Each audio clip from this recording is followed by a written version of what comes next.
All right.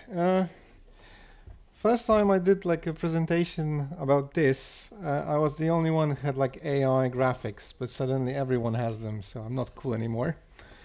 But I stepped up my game. I was told that this robot is too sad, and it was too Berlin, so I upgraded it.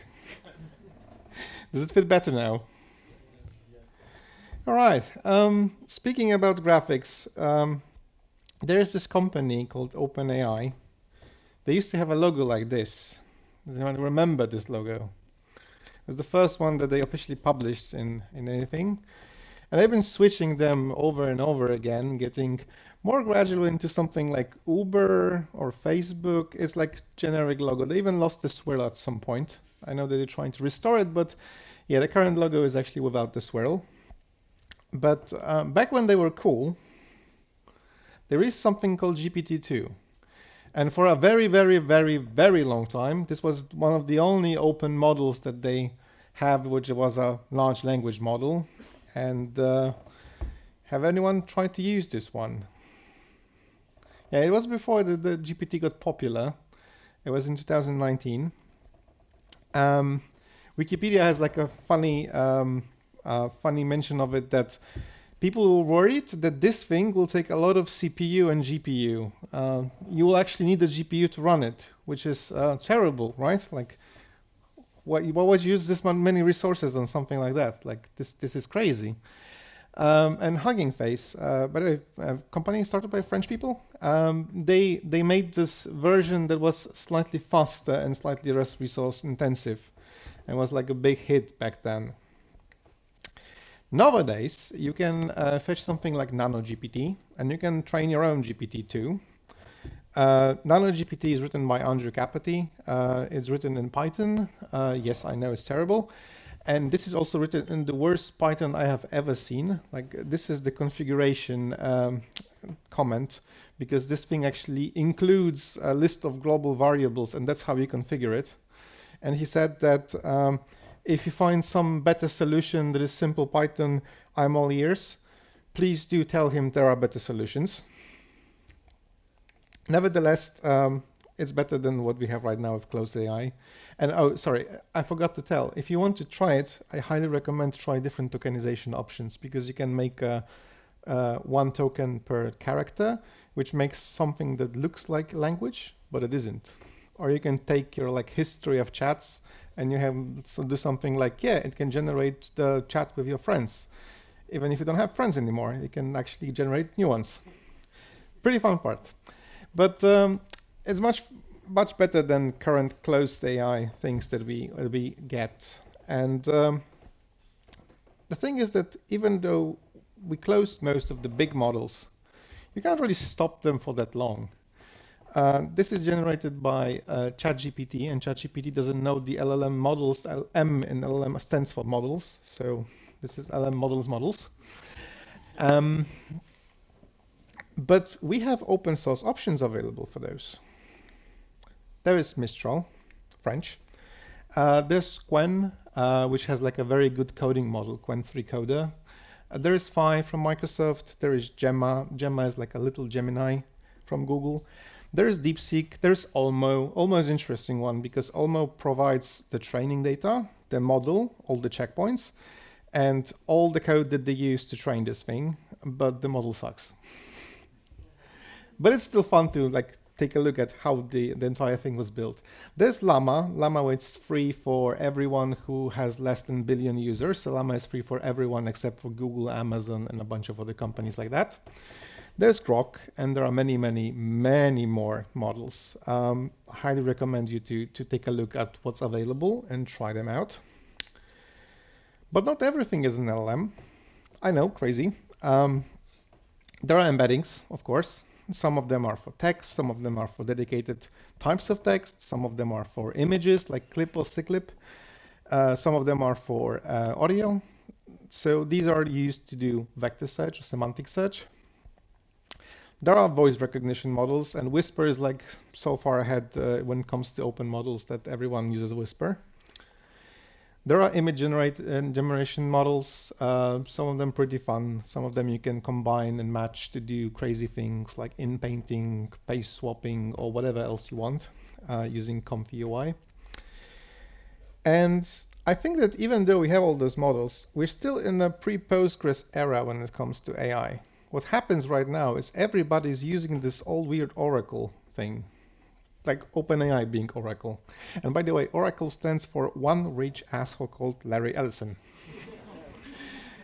Yeah, but somebody eventually will make the Postgres, make the MySQL, make the SQLite, and we'll all be using that on our own hardware, or we'll be renting some hardware in the cloud, but we will be having open models for stuff.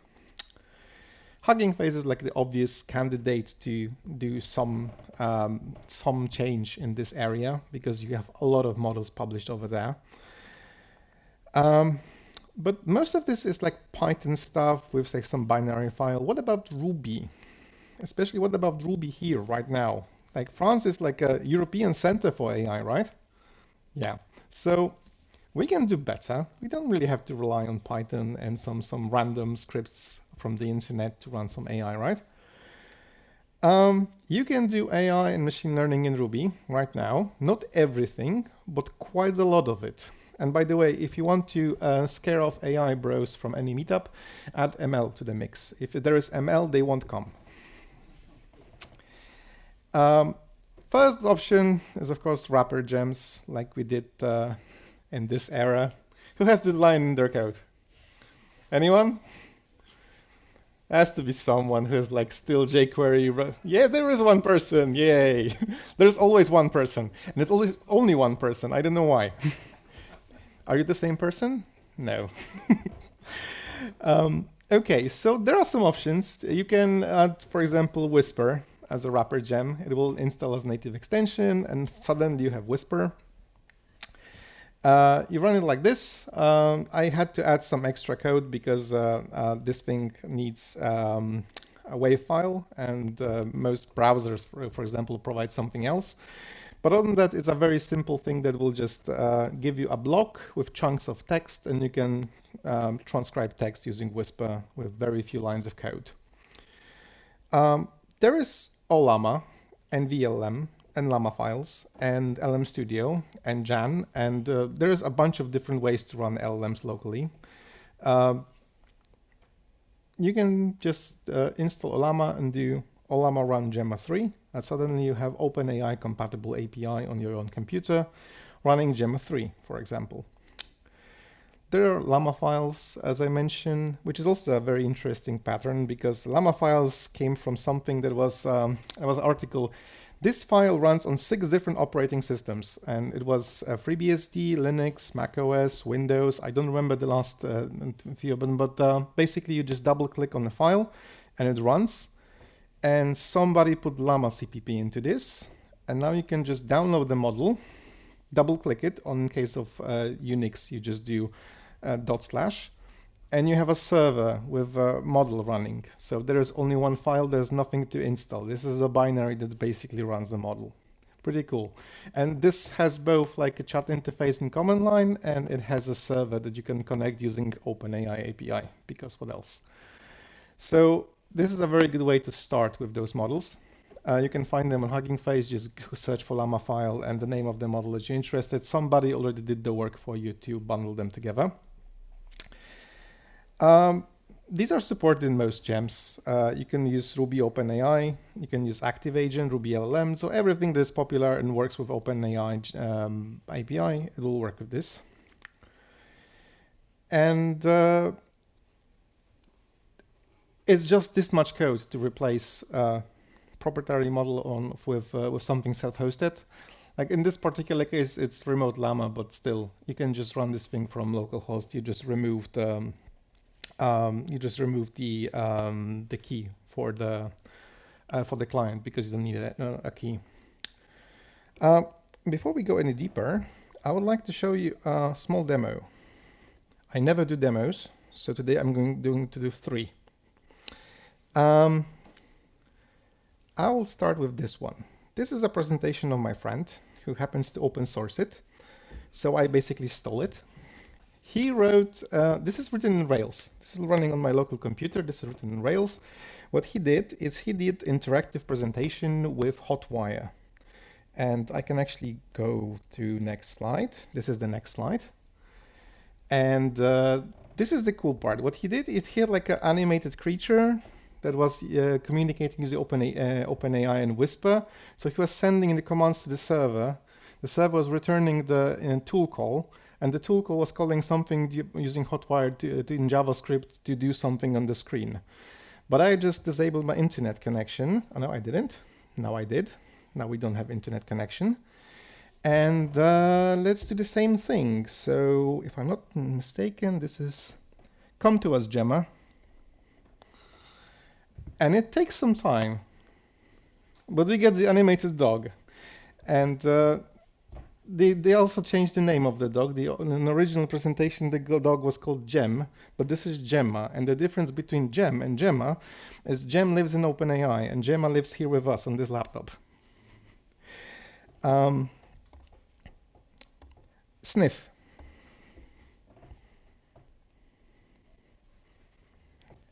It is pretty fun. Like the creativity in this thing is amazing. And if I go back to my presentations for a second, do I have it here? This is basically all it took to change. This is basically the diff to change the gem into Gemma. So the name of the model and the URL. And that's it. And the Whisper part you saw earlier. So basically we had like 4 lines of code to change gem into Gemma. That's all it took to rewrite something from using proprietary OpenAI API into a local model that runs on this computer. So the diff is very small. You could use this when you're testing an AI application. If you're using something locally that communicates with OpenAI, you can run the model in Docker and have like a local database equivalent of a model for testing. But we can go deeper. We don't really have to rely on external tools to run stuff in Ruby, right? There's this thing called Onyx. Onyx, it's an open neural network exchange, and it's one of the very few things that Linux Foundation and Microsoft agree upon, because they both support this format. This is a format that basically allows you to create portable models that works in any language that has a runtime, and Ruby does have a runtime because of Andrew Kane. So you can basically provide a model, an Onyx file, and you can predict on the new item on the input. So you'll get something out of it. Sounds complicated, but it isn't. I know that this is a lot of code, but bear with me. If you look at the top part, we're basically injecting 2 things. We're injecting a model path to load the model, and we're injecting a tokenizer, which is the thing that changes text into tokens. So basically assigns to parts of the text numbers. Then what we can do is we can call that model with those tokens. I'm not going into what attention mask is, but feel free to read it out. And this will return us embedding for a text in Ruby without calling any external API. You'll get an array of numbers. And the reason why we call first at the very end, because this is batch processing, so we can do multiple embeddings at the same time. It is super fast. It can do like thousands of embeddings a second. And it can run on a GPU if you want to. You just add the parameter to the model loading. Please use GPU. I think the flag is CUDA something, or MPS if you're running on a Mac. So this actually we can call a model using GPU or a Mac silicon, Apple silicon, and gives you embedding very, very fast. We can also do images. So same idea. We pre-process them into array of numbers. We add them, we start a model. We give the model the array of numbers. We get the array of numbers, which happen to be embedding. And this particular model is very interesting because it's, do I have this here? Sorry, I have it here. It's called Clip, and Clip is one of the very few models that OpenAI released back in 2021, and I do have a demo for it. What this demo does is it takes both of those embeddings because they happen to embed in the same vector space, and you can search for text using photos, photos using text, text using text, and photos using photos. Which means that I can take a look and I can find, for example, white cat. And yes, I know this is a dog, but I have only 600 images, so the model is pretty starved for data. I can also do another language. Let's say, which happens to be a white dog. I don't know French, but I think something like, it's chat. Almost. Yeah. So, and you can also do like other things. It doesn't have to be a cat. It can be like a grass or maybe sunshine. And it just works in any language that is supported by the model. These images are not labeled. Like there is nothing, no text in those images. There is nothing in the database. There is just a link to image and embedding. So this can actually look for images in the database without having someone or some other thing label those images. It's pretty cool. I can upload an image. I have this Ruby in Paris. This runs in SolidQ in the background. So the thing that it did is just embedded the image in the background. And now what you're seeing is image using image search. So basically it takes this embeddings for this image and tries to find the most similar images that it can find in the database. It happens to be the Ruby in Berlin because I did the presentation over there as well. And I think that this is something that is quite amazing, that this is only running Ruby and SolidQ in the background to run the processing. There is no Python, there is no external API call, we're still offline, but we can do full image vector search with image to image, text to text, text to image, and image to text search. By the way, we're running workshops on those occasionally from like some conferences sometimes. So if you want to know how this works, first of all, this is open source. I'll be posting a link. But other than that, you can like write this thing during a workshop, and it's not very difficult. It's literally a 50 line of code, and most of the time I'm just doing talking to explain what those lines are and why did I pick them. Going back to the presentation, there is also an option to run LLM with Onyx. Please don't do that because it's not very fast, especially in Ruby. But this is basically the base algorithm for running LLM. So this is taking some text, it tokenizes the text, put it into an array, which is a context. And by the way, the reason why context is always fixed size is because the models take fixed sized input. So we're taking those tokens, we generate a new token, we append the token into the array, unless the token tells the model to stop generating tokens, which is called end of sequence token. And then we do the entire thing over and over and over again until the model reaches the end of sequence token, or in most cases you also have like some max token limits. But this is basically the idea behind running chatbots and using models. You just generate one number at the output. Please don't copy this. This is pseudocode. I actually did the demo for this before that because I missed the slide, but that's fine. There are other options. You can do shellout or pycall. Shellout means basically run something in the shell in the background. Pycall means run something using pycall library, which calls Python. There is support of PyTorch, also written by Andrew Kane, like everything, but I don't really recommend it. I prefer to convert the PyTorch model using Onyx converters, which is a library that converts the PyTorch model into Onyx, and then you can run them natively in Ruby. Same goes for TensorFlow, and TensorFlow is pretty much abandoned in most places except for JavaScript. Why though? Like, why do we need to run those models? They are fun, but is it like the entire point that we can just use LLM? We can do those small AI features that usually are not really profitable if you're using a lot of tokens to do LLM and tool calls. This is a text from Ruby AI Discord, Ruby plus AI Discord, Builders Discord. Yeah, that's the name. It's a Discord for people who write Ruby and AI at the same time. You can find people who wrote Ruby LLM, Active Agent.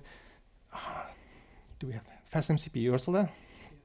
Brilliant. So you have the most popular library authors. Highly recommend this Discord. And sometimes there are people coming in saying something like, I have this problem and I'm trying to use Claude for it, but it doesn't seem to work. And this guy had a problem that he wants to know if the image is rotated or not, image of a document, to be able to run OCR. And yeah, you can do this with Claude. It will be difficult, but you're able to add an image to Claude and tell it, yeah, find me if this document is rotated or not. It will work. But if you go to Hugging Face and you literally do a document rotation, there is a model that is, I don't have a demo for this, but there is a model that has like 1 megabyte worth of model, just tiny, and you can run it in Ruby in a Sidekick job, and it will just work. Here is the entire code for this, plus some test some output, so you can actually see what's going on. So of a couple documents, and it's pretty reliable in text because it tries to spot if the lines are vertical or horizontal, which is pretty easy thing to do. But it gave me like, I don't know, 95% accuracy, and I was slightly broken, and this is just 1 megabyte worth of in most libraries in Ruby, which is actually the slide is supposed to be now, because I do have one other Onyx example that is pretty interesting. This was originally made for San Francisco Ruby conference that is happening, I think, this month. And I talked to the organizers, and they wanted to do something crazy. They wanted to do voice recognition and emotion analyze model that will basically change the color of the light according to how the speaker is saying something. And I can show you this. I know that it works, but I don't know if it works with a microphone and everything else. So this is the first try. I hope this works because I'm going to tell them to use this during conference. Okay, so I'm speaking normally right now, and the voice should be either happy or neutral, which is standard. But I also can speak sad, and it will take a little while to pick it up. But you can see that the sadness is slowly growing, I hope. I can't trigger angry. It's very difficult to trigger angry for some reason. Maybe I'm not angry enough. If anyone wants to try, I can run this model for them. But they think if I'm angry, I'm happy. So. Because it sucks. Yeah, it sucks. Brilliant. She's very good. Yeah, so they wanted to change the lights according to the speaker's behavior. So the angry will be red, the entire scene will be red. And once again, this is tiny. The code for this is basically run the model, and you get a number that corresponds to something in the predefined arrays of different moods. You can run it. This runs once every half a second for 5 seconds, so there's an overlap. And most of the code that you see here, because there is a little bit of code, like 200, 300 lines, but most of this code is actually not running the model. It's calculating the proportions, so it does like a fading, basically the older the sample gets, the less important it becomes, so weighted average of samples. But the entire code to run the model is tiny, and it's just run the model from Hugging Face. It's not something I've trained and not something I had to like purpose build for this. And by the way, I didn't write this code, Claude did in like 10 minutes. So you can solve quite interesting problems just finding stuff on Hugging Face and running it in Ruby natively. Yeah, so you can build cool stuff with just Ruby and machine learning models on Hugging Face. You can find still some specialized models for the edge cases. Like, for example, this is MedGemma. MedGemma is the medical model that is basically Gemma plus some medical knowledge, but the small MedGemma has an option to analyze medical files. It can read an X-ray, MRI, I wouldn't like trust it as a doctor, but it's like interesting that it can spot like anomalies in X-ray or something. There are also some special embedding models for doctors because doctors use weird words, like us in IT, we sometimes also use weird words, and they are difficult to embed, so they get dedicated embedding models. Algolia probably knows something about dedicating embedding models for different groups of people and different texts. You also get some hidden benefits. If your feature relies to do on OpenAI, you have to do a HTTP call. But if you run locally, you don't have to do HTTP call, so the latency is much smaller. You don't have to worry about their compliance if all you have to do is your compliance. So HIPAA becomes much easier.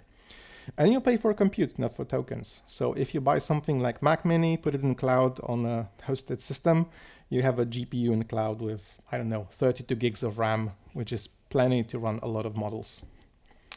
And you don't pay for tokens, you just pay for hosting that particular Mac Mini. So initial investment is not that big and ongoing cost is pretty small.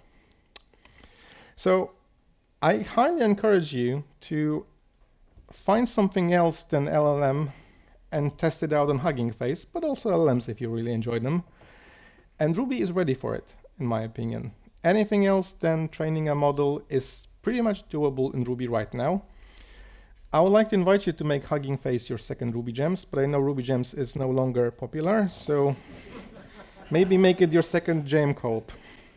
Thank you very much. Are there any questions? I have a mic, I can give it to you.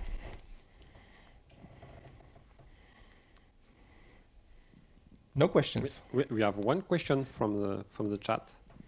And one more of them. Okay. I have to find it. I don't remember.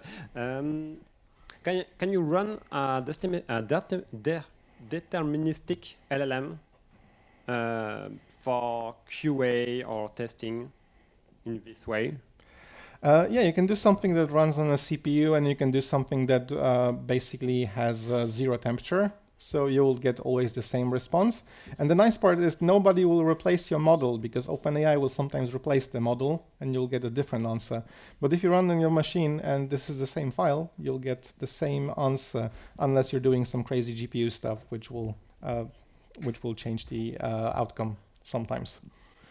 There was one more question over there. Merci. Did you see any other interesting models in Hugging Face that could be interesting? Just quite a lot. Like, if you have a problem that you think is difficult to do in code, just spend 5 minutes searching for it with Hugging Face, or even better, ask ChatGPT to search Hugging Face for you because it's very good at naming those problems. Like some of them have weird names like speech emotion recognitions. It's SER, and it's not mentioned as speech emotion recognition. It's SER. So you need to know the secret language to find this particular model. That's how I did it. But I can't really recommend you like a random model for doing random stuff. A lot of this is also non-safe for work.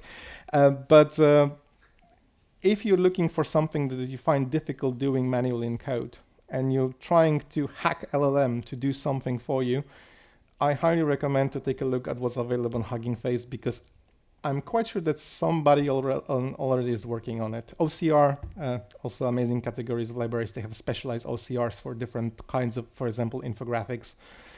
In painting or content moderation. Content moderation is a big one. The algorithm that I show you, like the model that I show you for doing embeddings for images, right? There are specialized version of that model that already knows some labels for content that shouldn't be on your site. And you can just run the embedding model before you allow user to upload something and ban the images before they actually reach your S3. So a lot of use cases. Like if you find something that is difficult to do with LLM or is costly, take a look at Hugging Face. It might be already there. Any other questions? Maybe another one. Yeah, sure. if you want to host your Ruby application on a hosting provider, is there probably you need to ask for some GPU or get some GPU resources for the? I don't remember what was the library you used, but does it? Not necessarily. Like a lot of those models are pretty small, and a lot of the time you're not really running a batch workload. Like if I'm embedding those images, right? I embed them one by one. If the user uploads something, I'm embedding that. I'm not waiting for them to get me 10,000 images so I can run parallel workload on a GPU or something like that. So most of the time the workload isn't that big and you can run on a CPU. Sometimes the latency becomes a problem. Like if you try to embed text from the user to do search, it has to be pretty fast because you have to run the model, get embedding, and take this embedding and then run the query, which sometimes is a little bit too much if you're running it in Ruby on like some random sidekick or something. But most of the time you can get away with quite a lot with very little. The main issue is usually RAM, because like most of those average models for stuff, sometimes they are tiny, like 1 megabyte, but a lot of the time they are like 600 megabytes, 1 gigabyte. And if you load them into a sidekick worker, then you're pretty much pushing it a little bit or something else.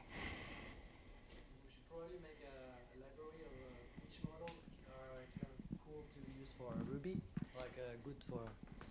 Maybe if we should make a kind of like a public.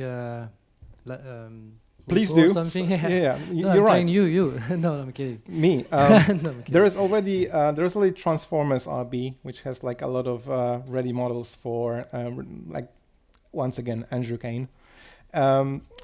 So there are some libraries with collections of models. Python guys usually always also do that. Like there is Transformers written by Hugging Face. JavaScript guys have a version of Transformers, which also has like a collection of different models for different stuff. So this is something that happens everywhere. They also have some like automatic downloaders for the models, which we don't have yet. Good first project. If everyone wants to use the Cloud Swarm to write something, automatic downloader for the models. Pretty cool thing to write. But once again, the Ruby ecosystem is sort of complete for most stuff, but it's still pretty fresh because there aren't that many people looking at it. Like Andrew Kane is basically written 2/3 of the entire thing, so we need to help him. Thank you. Any other questions? If not, then thank you very much.